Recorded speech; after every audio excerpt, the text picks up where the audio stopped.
오늘 이제 예수님께서 양육하시는 세 번째 장입니다. 14, 15, 16. 오늘 계속해서 처음부터 끝까지 16장은 성령에 관한 말씀입니다. 어느 정도 중요한지 한번 우리가 살펴보면 좋겠습니다. 아마 우리가 전도자로 말할 때 세계적인 전도자는 무디라고 얘기합니다. 그런데 무디의 과오, 무디 전기의 일생에 있어서 가장 큰 과오를 저질렀던 후유의 사건이 하나 있습니다. 그것은 시카고 대전도 집회를 하고 있는데 수많은 청중들이 모였습니다. 그런데 갑자기 성령께서 오늘 이 시간에 심판에 대해서, 종말에 대해서, 구원에 대해서 전하라고 하는 그런 감동이 오는 거예요. 그러니까 무디가 아니 내가 이 설교는 내일 하려고 지금 계획하고 있는데 오늘 꼭 왜 이 얘기를 해야 되나 마음에 큰 부담이 되었어요. 그리고 내일 하겠다고 성령의 음성을 듣지 않고 내려왔어요. 그러나 마음의 부담은 여전히 있는 거죠. 그런데 또 한쪽에 마음에 감동이 오는 게 내일은 내 날이 아니라는 거예요. 내일은 네 날이 아니라는 거예요. 예. 그런데 어떤 일이 벌어지느냐? 그날 밤 역사에 기록될 만한 시카고 대화재가 발생하게 됩니다. 어마어마한 화재가. 전 시내가 불바다가 되고 많은 시민들이 불에 타 죽게 됩니다. 아까 했어야 돼, 안 했어야 돼? 했어야 돼. 전도자 무디는 그 종말에 대해서 설교하지 못한 것을 두고 평생 후회하면서 살았다는 거예요. 누구의 소리를 듣지 않으므로, 성령의 소리를 듣지 않으므로. 우리가 이제 조금 더 이제 새로운 눈이 열려지면 비밀이 좀 있는데요. 이게 이제 잘 들려지면 우리도 매 순간 성령의 역사를 경험할 수 있습니다. 그런데 그게 뭐냐면 성령의 역사가 일어나는 곳에는 반드시 사람의 영혼과 직결되어져요. 영혼을 치유하거나 영혼을 회복시키거나 영혼이 구원되거나 영혼이 응답을 받거나 또 영혼이 하나님의 뜻을 경험하거나 그 영혼에게 은사가 임하거나 하여튼 사람과 연결되어졌을 때에 성령의 역사가 일어나는, 은사가 일어나는 것, 은사를 주시는 것도 은사는 자기를 위해서 주는 게 아니고 남을 위해서 주는 거거든요. 맞아요? 아니 예언, 통변, 신유 전부 다 자기 위한 거예요? 남을 위한 거예요? 남을 위한 거예요.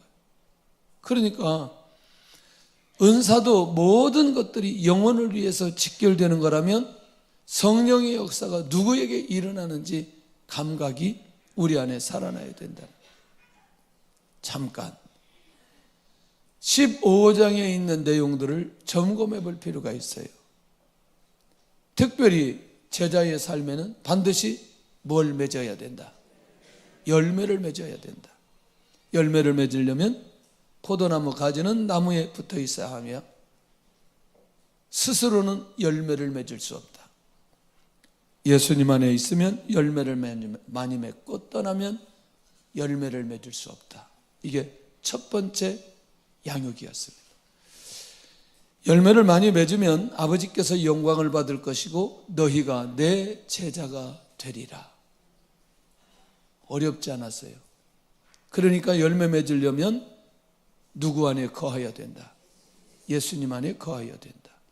두 번째는 서로 사랑하라는 주님의 계명을 지키도록 양육하십니다. 서로 사랑하는 자에게는 주님의 기쁨을 그 사람에게 충만하게 주시겠다. 할렐루야.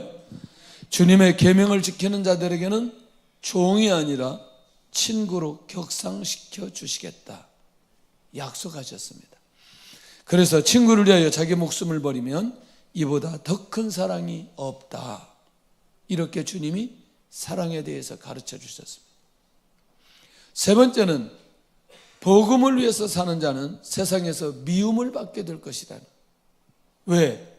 제자들이 예수님에게 속했기 때문에. 모든 세상에 있는 사람들에게 미움을 당하게 될 거다. 결국 세상에 속해 있던 제자들을, 우리를 주님이 부르셨기 때문에 세상이 너희를 미워하게 될 것이다. 결국 미워하는 것은 예수님을 보내신 일, 특별히 아버지를 미워하는 것이 될 것이다. 세 가지.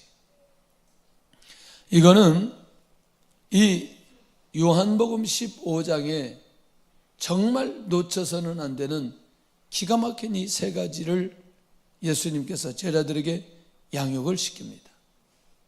그런데 예수님께서 이 세 가지를, 그리고 또 오늘 본문도 양육시키는 결정적인 이유가 있는데, 그게 뭐냐면 예수님의 제자들이 실족하지 않도록, 넘어지지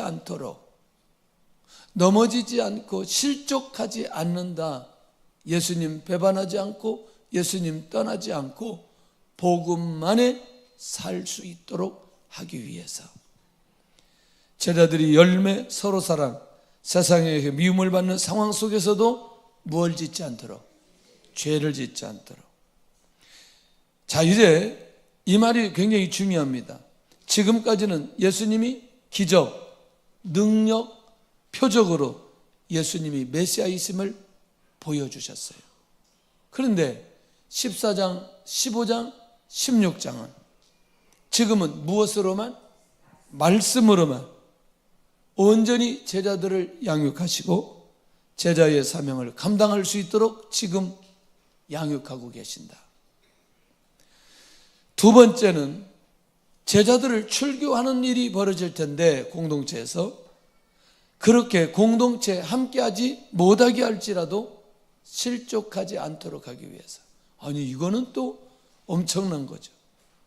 자, 개인적인 명예와 제자의 정체성을 무너지게 하고 앞으로 이제 수치와 수모를 당하게 될 것인데, 혹시라도 그런 상황이 벌어져도 뭐하지 않도록, 실족하지 않도록. 예. 특별히 오늘 이 예수님의 제자들의 삶이 하나님의 뜻을 어기는 자라고 누명까지 쓰게 하고 죽임까지 당하게 하는데, 그런데 이렇게 실족하게 하고 또 출교하는 사람들은 마치 그것을 자기가 누구의 일을 하는 것처럼 이것이 하나님을 섬기는 일이라 라고 하는 일이라고 생각하고 제자들에게 이렇게 한다 할지라도 그들이 실족하지 않도록. 할렐루야. 그 이제 범위가 굉장히 커지죠. 출교는 유대인 공동체에서 쫓겨나고 종교적, 사회적 모든 모임에서 배척당하는 거거든요. 사람이 자기가 속해 있는 공동체에서 출교를 당한다는 건 얼마나 큰 수치와 수모인지 모릅니다. 할렐루야. 이건 너무나 고통스럽고 힘든 일이에요. 송호영신 예배 드리는데 중국에서 누가 잘 얼굴이 익숙한 사람이 왔어요. 이 사람 누구? 봤더니 세상에 유승준 부부가 왔어요. 아세요? 알아요? 나는 잘 몰랐어요. 오토바이 타는 광고만 봤어요. 그런데 이분이 미국에 갔죠. 왜 갔어요?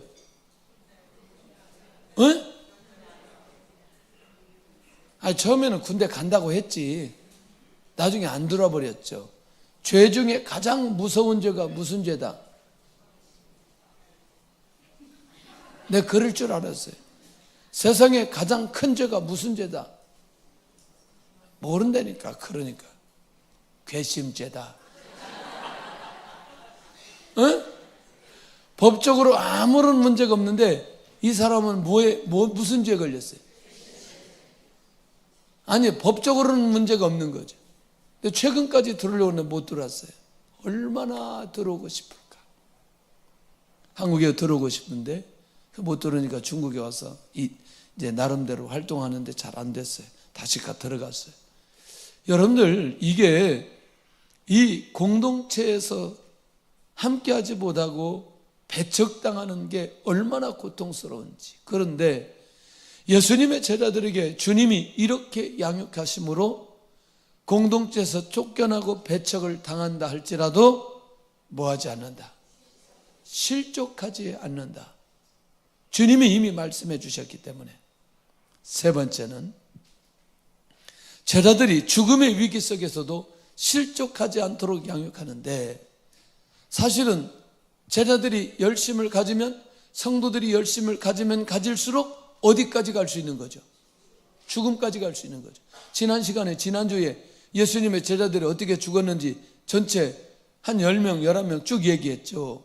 심지어 스데반이 순교를 당하는데, 순교를 당하는 스데반의 모습을 보면 억지로 당하나요? 기쁨을 가지고 당하나요? 예. 마음에 실족해요? 실족하지 않아요? 오히려 저들을 향해서 하나님 아버지, 저들이 하는 것을 저들이 알지 못하니 저들을 용서하여 주옵소서. 이 기도 누구의 기도예요? 예수님의 기도였어요. 그런데 그 기도하면서 스데반이 돌에 맞아 죽는. 왜? 주님의 말씀에 의해서 양육을 받았기 때문에. 할렐루야. 그러니까 우리도 하나님의 말씀으로 잘 양육이 되어지면 복음 때문에 이렇게 출교를 당하고 죽임을 당하고 여러 가지 어려운 상황이 된다 할지라도 뭐하지 않느냐? 실족하지 않는다는 거. 원망하지 않는다는 거. 원망하지 않는다는 거. 그런데 여러분들, 대부분 이 복음적인 삶을 살았던 사람들은 반전의 역사가 일어났어요? 일어나지 않았어요? 일어나지 않았다니까. 다 죽었다니까. 그런데 살다 보니까 반전의 역사가 일어나게 되는. 이렇게 하면은 우리가 은혜가 되죠. 어떤 분이 이제 돈을 좀 벌어서 이렇게 방앗간 같은 걸 했어요. 그런데 세상에 홍수가 나가지고 다 날아가 버렸어. 에? 홍수가 나가지고. 실족해야 돼, 안 해야 돼? 에? 여러분 같으면 실족하겠어요, 안 하겠어요? 실족해야 되겠죠? 예. 그런데 그 집이 홍수가 나고 나니까 그 집 바닥에 금광이 나온 거예요. 실제로라니까. 그러니까 이렇게 되어야 실족하지 않는 거죠. 근데 예수님의 제자들은 이런 반전이 일어나지 않고 그냥 어떻게? 그냥 순교하게 되었다니까요. 그런데 그들은 그럼에도 불구하고 실족한다, 실족하지 않는다? 실족하지 않는다. 왜? 주님에게 말씀으로 양육되어졌기 때문에. 할렐루야. 그러니까 지금 예수님의 말씀을 제대로 알아듣지 못하지만, 제대로 깨닫지 못하지만 지금 주님께서는 이들을 양육하고 있다는 거예요. 교회사 전체 제자들의 순교의 사례가 얼마든지 많이 있다는 거예요. 이렇게 순교의 제물을 만드는 사람들이 자신들의 행위는 하나님을 섬기는 방법이라고 말할 수 있는, 아니 이게 이제 이 말이 아까 그 말이죠. 사람들을 순교 제물로 만드는데 저 사람들을 핍박하고 저 사람들을 방해하고 그 다음에 저 사람들 고난 속에 들어가게 하는데 자기들은 이게 뭐라고? 하나님을 섬기는 일이라고 이렇게 말한다는 거예요. 이해되시죠? 이 말은 복음 때문에 죽는데 자기들은 하나님의 일을 했다고. 말이 돼요, 안 돼요? 안 되는 거죠. 자, 이런 일이 일어나는 미래에 대해 기억나도록 제자들을 양육하시는데, 자, 이런 엄청난 양육에도 제자들의 관심은 뭐냐? 예수님에게 관심이 없는데 어디로 가는지, 또 그 다음에 어떻게 되는지, 그리고 또 어디로 가셔서 언제 오시는지 관심이 없어요. 관심이 없어요. 그리고 지금 예수님이 말씀하시는 오늘 이 본문의 16장의 상황에도 전혀 관심이 없다니까요. 내일 예수님이 십자가에 못 박혀 죽으신다니까요. 그 얘기를 지금까지 계속해서 했어도 예수님의 제자들은 전혀 관심이 없는 거죠. 네, 전혀 관심이. 자, 이게 재미있거든요. 뭐가 재미있느냐?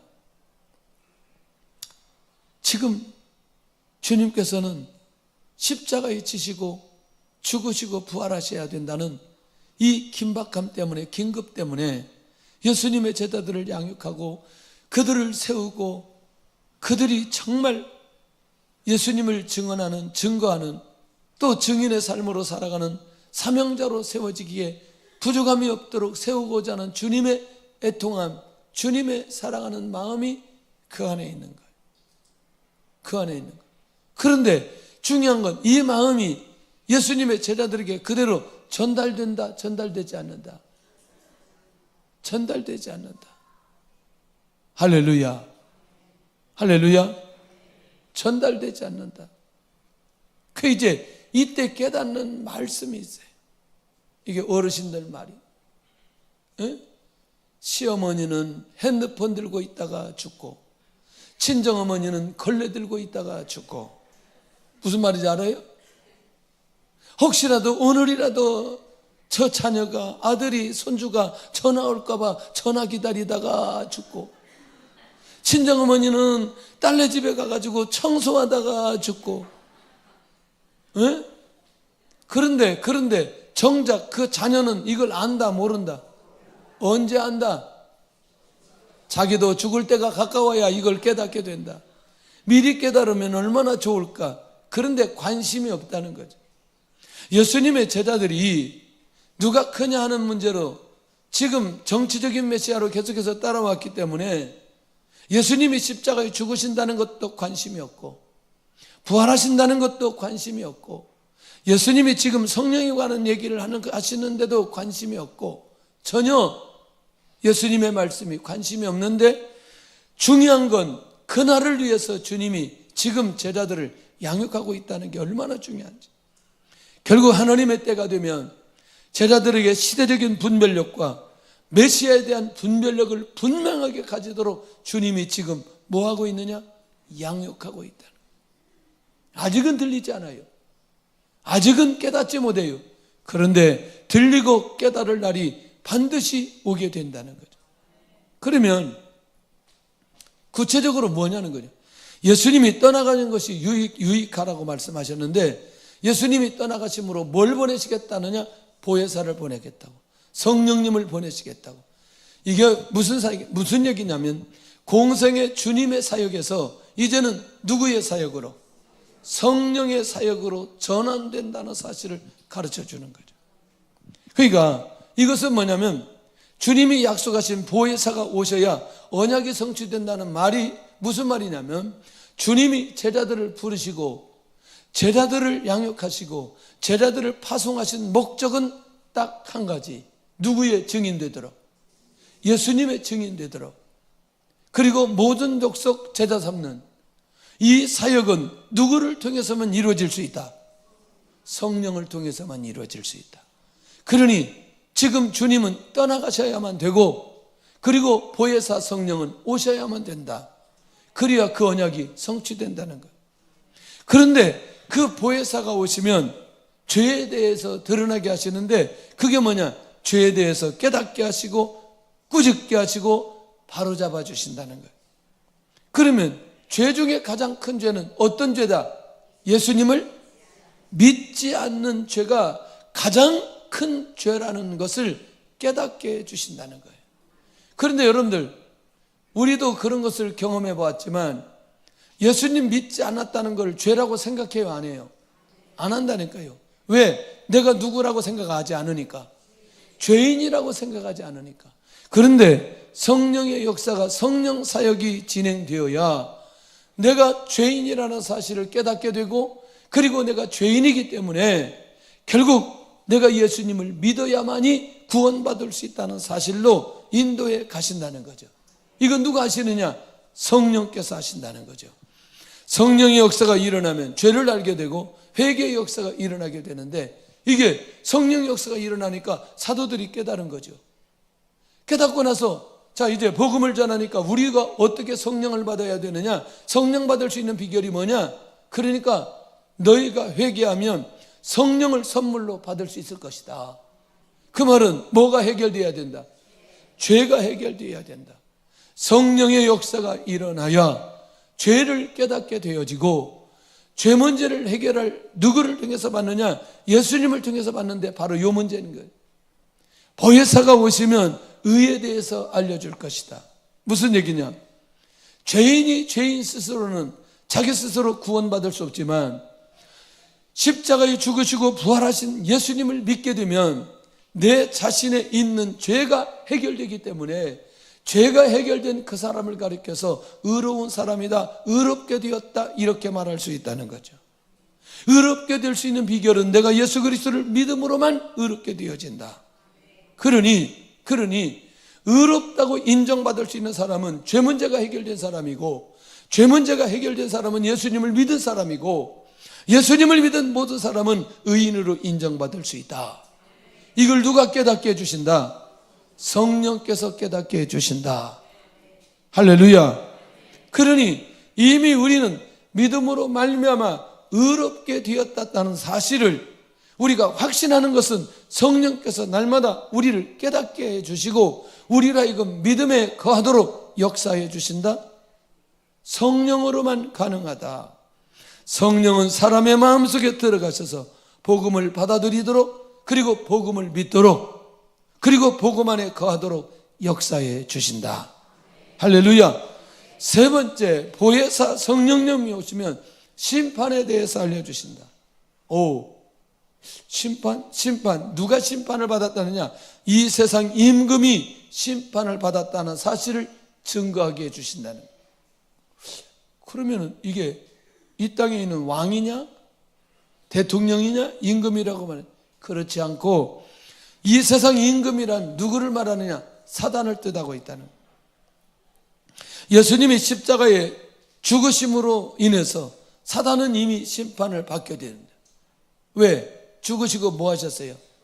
부활하셨어요. 그러면 사단이 무엇을 가지고 왕노릇하죠? 사단이 뭘 가지고 왕노릇해요? 아니, 죽음을 가지고 왕노릇하죠. 우리를 어디까지 끌고 가요? 죽음에까지 끌고 가요. 그런데 우리 주님은 어떻게 하셨어요? 사명을 이기시고 사망을 밟으시고 뭐 하셨어요? 할렐루야. 그러니 이미 예수님이 십자가에 죽으심으로 결국 사단은 그 사명이 끝나버렸다는 거예요. 결국 자기가 가지고 갈 수 있는 최고의 정점이 무엇인데? 사망인데, 그것을 주님이 이기심으로 결국 사단은 예수님에 의해 무엇을 받는다? 심판을 받았다는 거예요. 아멘? 그러니 예수님을 믿는 모든 사람들은 이미 신분 자체가 사단의 소속에서 하나님의 소속으로 바뀌어진 이후부터 우리는 영원한 나라 천국을 누구도 빼앗아가지 못하도록 주님께서 지키시고 주님께서 막아주신다. 역사해 주신다. 우리의 미래는 확실하게 보장이 되어졌다. 누구를 통해서 확인시켜 주신다? 보혜사 성령을 통해서 확인시켜 주신다. 이 보이지 않는 이 성령, 복음으로 인해 사단을 최후의 심판으로 완전히 몰아가신다. 이 사실을 누가 깨닫게 해주느냐? 보혜사 성령을 통해서 그렇게 역사해 주신다. 그러니 예수님이 떠나가시고 누가 오시는 것이, 성령이 오시는 것이 필연적으로 오셔야 된다는 사실을 예수님이 가르쳐 주신다니까요. 자, 보세요. 그러면 네 번째는 예수님께 보내신 이 성령이 충만하면 진리의 성령이 오셔야 우리를 어디 가운데로 인도하신다고 하느냐? 진리 가운데 인도하신다. 다시 복음을 믿고, 그 다음에 복음을 따르고, 그 다음에 복음을 전하고, 이런 삶을 실제로 인도받고 순종하게 되어지는데, 성령의 인도를 받아야 믿고 선포하고 순종하는 데까지 가게 된다. 할렐루야. 그러려면 우리가 어떻게 해야 되죠? 이제는 성령이 충만하고 성령의 인도 받아 성령의 뜻대로 살아가는 인생이 되어야 정말 실패하지 않는, 실족하지 않는 열매 맺는 삶으로 갈 수 있다는 사실을 놓치지 않아야 된다는 거죠. 아멘. 이제부터 우리는 깨달아야 됩니다. 뭘 깨달아야 되느냐?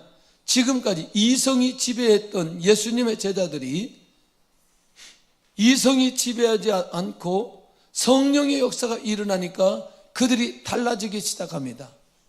그 과정은 딱 한 가지였어요. 예루살렘을 떠나지 말고 아버지의 약속하신 것을 뭐하라? 기다려라. 그리고 그들은 기도했습니다. 그리고 성령이 충만했습니다. 그리고 역사가 일어납니다. 성령이 말하게 하심을 따라 말하기를 시작하니라. 이게 사도행전 2장 4절입니다. 자, 지금까지는 이성을 가지고 사람들하고 대화를 나눴는데, 기도하고 성령이 충만하니까 성령이 말하게 하심을 따라 말하기를 시작하는 사람으로 바뀌어졌다는 거죠. 진짜 예수님이 누구인지, 왜 예수님을 전해야 되는지, 그리고 왜 회개의 역사가 일어나야 되는지를 누가 깨닫게 해주시니까? 성령께서 깨닫게 해주시니까 자기도 모르게 입이 열리기 시작하는 거죠. 할렐루야. 우리가 이성이 나를 지배할 때, 어떤 생각이 드냐? 어떤 사람이 갑자기 찬양을 하다가 막 손을 들고 막 미쳤구나. 미쳤네. 이게 이해가 되지 않는 거죠. 이게 이해가 되지 않는 거예요. 어떤 사람이 막 찬양을 하는데 막 춤을 춥니다. 이야, 너무나 감격. 오, 맛이 갔네. 그런데 성령이 충만하면, 영의 눈이 열려서 보면 저 사람이 왜 저렇게 하는지 그걸 보게 되어진다는 거예요. 할렐루야. 지금은 안 그렇지만 교회가 본당만 있는 교회에 교육전사로 사역을 할 때 이제 금요철회 때 기도를 열심히 했어요. 의자 2줄이었어요. 열심히 막 기도해요. 그러니까 그때 어느 날 갑자기 교회 예배당에 참석한 분이 있어요. 예배당에 참석했는데 이제 그때 사역자니까 이제 왔다 갔다 이제 예배 상황을 막 지켜보는 거죠. 열심히 통성 기도하는데 이분이 갑자기 일어나더니 나하고 눈이 마주쳤어요. 기도 막 하고 있는데, 성도들은 막 기도하고 있는데 나하고 눈이 마주쳐서 하는 말이, 말은 안 하고 지금 이 상황을 보니까 이게 지금 너무나 열심히 기도하고 그러니까 나보고 이 사람들이 지금 돌았다는 거예요. 지금 이 기도하는 모습을 보니까 나는 그때 이 사람 이 표정하고 이게 잊어버리자. 평생 안 잊어버려 이게. 그냥 뭔가 말은 해야 되겠는데 나하고 눈이 마주쳤는데 뭐 말을 못하니까 이렇게. 그 사람 눈에는 그렇게 보여지는 거죠. 그렇게 보여지는 거죠. 할렐루야. 그러니까 결국 자기도 모르게 입이 열려지고, 자기도 모르게 선포되어지고, 자기도 모르게 순종하게 되고, 자기도 모르게 순교한 자리까지 가게 되고. 왜? 계속해서 성령께서 진리 가운데 인도해 가시니까. 저는요, 선교를 누가 가르쳐 준 게 아니에요. 선교하라고 누가 얘기해 준 게 한 번도 없어요. 하나님 앞에 열심히 기도하다 보니 성령께서 열어주셨다니까요. 그런데 열심히 그렇게 기도를 몇 년 동안 했냐면 6년 동안 기도했는데 선교를 어떻게 하는지를 모르겠어요. 선교에 대해서 이론적으로 정리가 되어 있지 않죠. 그 다음에 누가 선교에 대해서 알려주지를 않지요. 그 다음에 누가 선교사가 아는 사람이 없죠. 그리고 선교에 대한 동기부여가 없죠. 그러니 기도는 열심히 하고 마음에 선교에 대한 마음은 있는데 성령께서 역사해 주심으로 막 불이 붙기는 한데 어떻게 가야 될지, 어디로 가야 될지, 선교는 어떻게 해야 될지 아무것도 모르겠는 거예요. 아무것도 모르겠는 거예요. 아무것도 모르겠는 거예요. 그래서 제가 이게 선교는 해야 되는데 어떻게 해야 되나 그렇게 하고 6년이 지났는데 갑자기 제가 어느 집사님의 집에 방문하게 되었어요. 충주 소년은 사역하는데 그 선생님이었어요. 이분은 오누리교회를 다니는 분이었어요. 갔더니 거기 어느 전도사님이 한 분이 오셨어요. 전도사님이 오셔가지고 중국 선교에 대해서 한참을 얘기하는 거예요. 열심히 막 얘기. 이 세상에 중국 선교가 요즘에 이런 역사가 일어난다니. 그러면 최근에 중국 갈 사람이 누구냐 봤더니 2주 후에 중국 가는 분이 2분이 있다는 거예요. 그럼 나도 같이 가면 안 되겠냐? 가도 된다고. 그때 여권 만들고 그때 그래서 18일 동안 중국에 다니다 왔잖아요. 그리고 나서 2년 후에 우리가 단기 선교가 시작된 거예요. 그 역사적인 단기 선교. 2주 동안 중국을 다니면서 사역하는데 얼마나 많은 은혜를 주시는지, 얼마나 많은 표적을 주시는지 너무너무 놀라웠어요. 하나님께서 이렇게 인도해 주시는구나, 이렇게 역사해 주시는구나. 오죽하면 중고등부 수련회를 중국 단동에서 했다니까요. 110명 가가지고 별로 안 놀라네. 교사들 40명, 아이들 70명.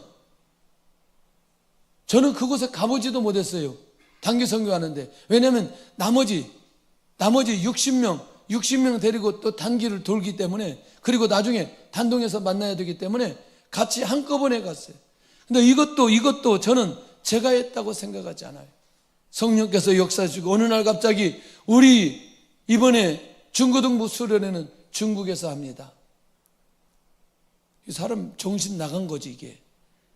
그런데 수련회비는 20만 원입니다. 배값도 안 되는 거예요.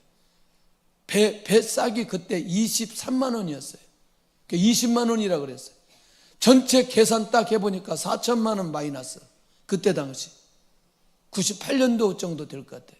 아니 99년도인지 4천만 원 마이너스인데 제가 그렇게 얘기한 거죠. 정신이 나간 거죠. 그건 제가 한 게 아니에요. 성령께서 역사해 주셨어요. 그런데 사역 다 하고 수련회 다 마치고 단기 선교 끝나고 나머지 돈이 1,000만 원 남았어요. 안 놀래요. 안 놀래네. 4천만 원 마이너스인데 1,000만 원이 남았다니까요.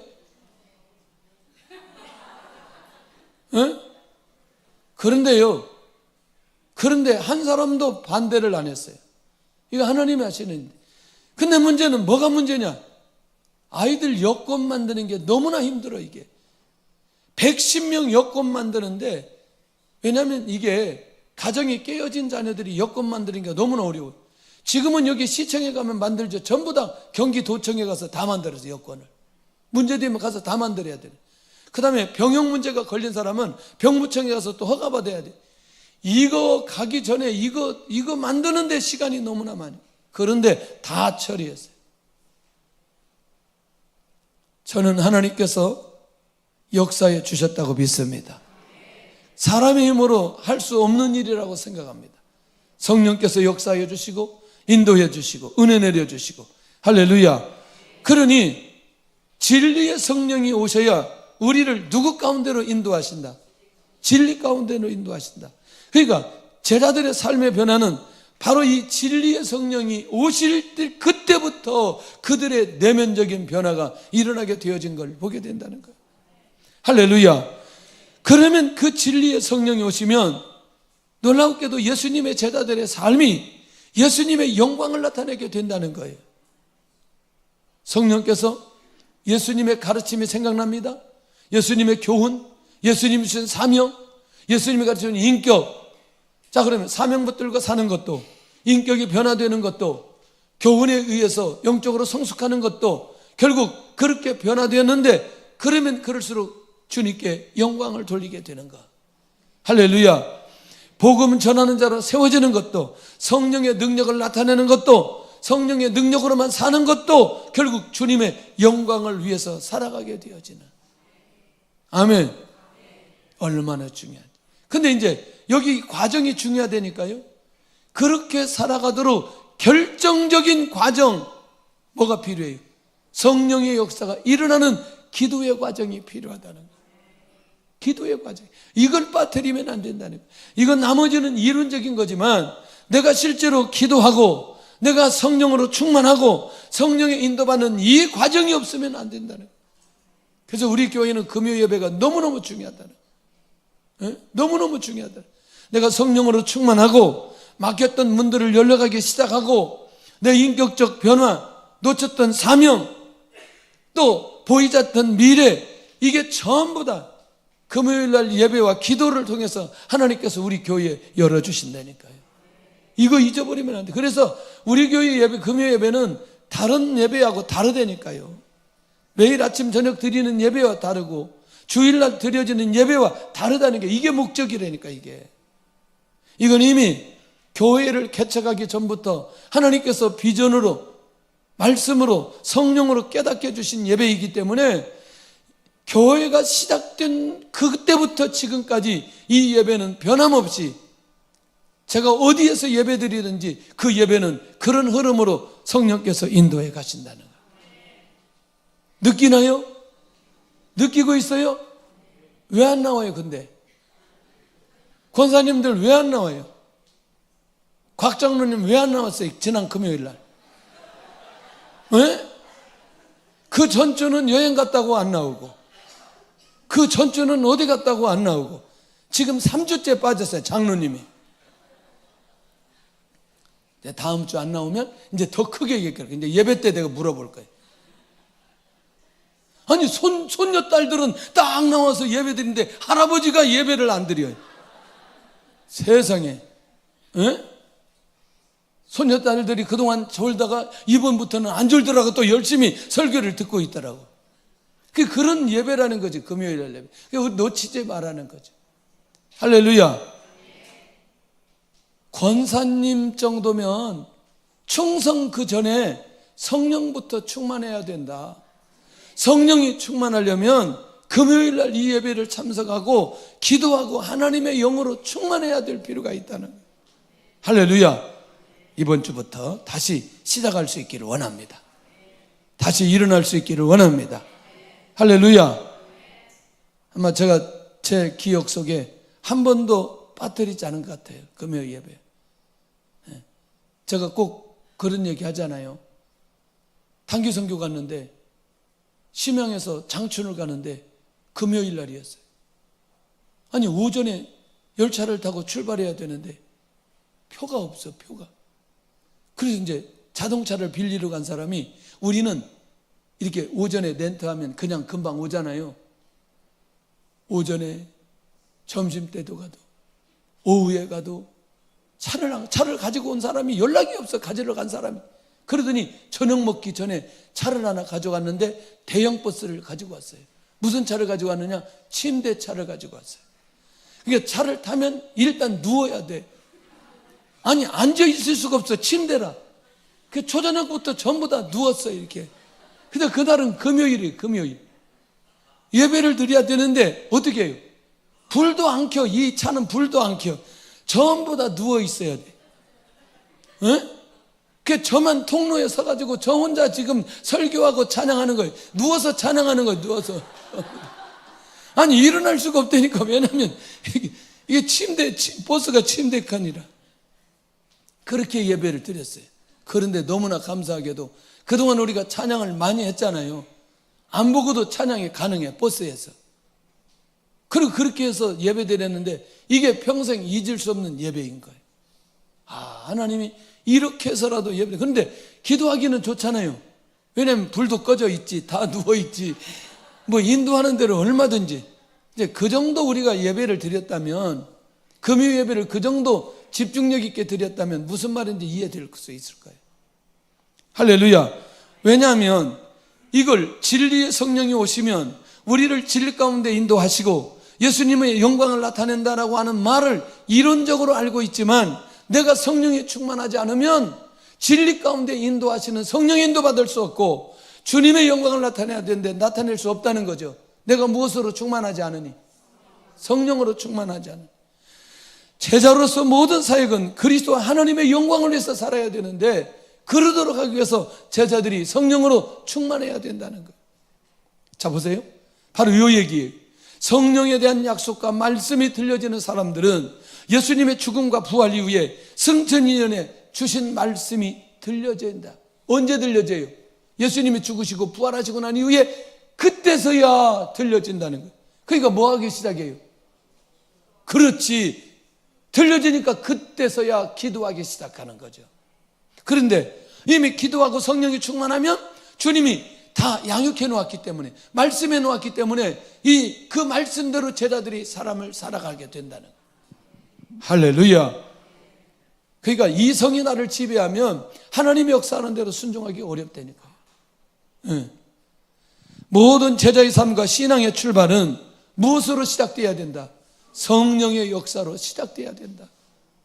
그래서 이 성이 지배하는 삶을 살아가지 않아야 여러분들 실패하지 않는 영역 가운데 들어갈 수 있다니까요.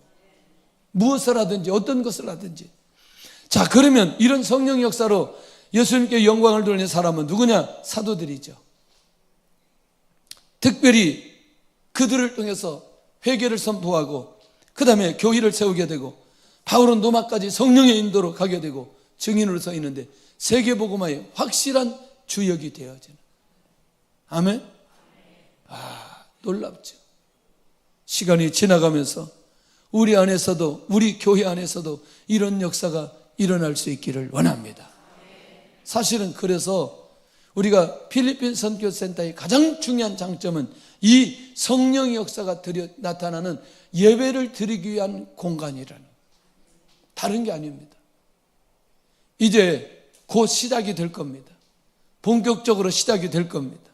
어떻게 하나님의 교회에 예배를 통해 성령의 역사가 일어나고 이것이 어떻게 파장이 되어지고 많은 교회들을 세울 수 있는지를 이제 하나님께서 하나씩 하나씩 구체적으로 보여주실 것입니다. 특별히 이렇게 하나님 앞에 성령 역사로 쓰임받은 사람, 아까 처음에 서른도 무디였지만 지금까지 우리는 무디의 사역을 잊을 수가 없는 거죠. 이 무디는 성령이 역사하는 대로 가라고 하면 가서 복음을 전하고 영혼을 살리고 구원시키고 영적 부흥이 일어나는 전 세계적인 전도자가 되고 설교자가 될 수 있었던 중요한 이유는 성령의 역사를 그가 실제로 체험하고 성령의 인도받아 순종했던 삶이 열매로 나타나게 되어졌다는 거예요. 아멘. 정말 중요한. 여러분들 이렇게 제가 이게 활자로 여기 되어 있으니까 이렇게 그 방향이 이제 크게 어렵지 않게 나오지만 설교할 때에도 제가 생각하지 않은, 얘기지 않는 얘기들이 끊임없이 역사해 주신다는 걸 잊어서는 안 됩니다.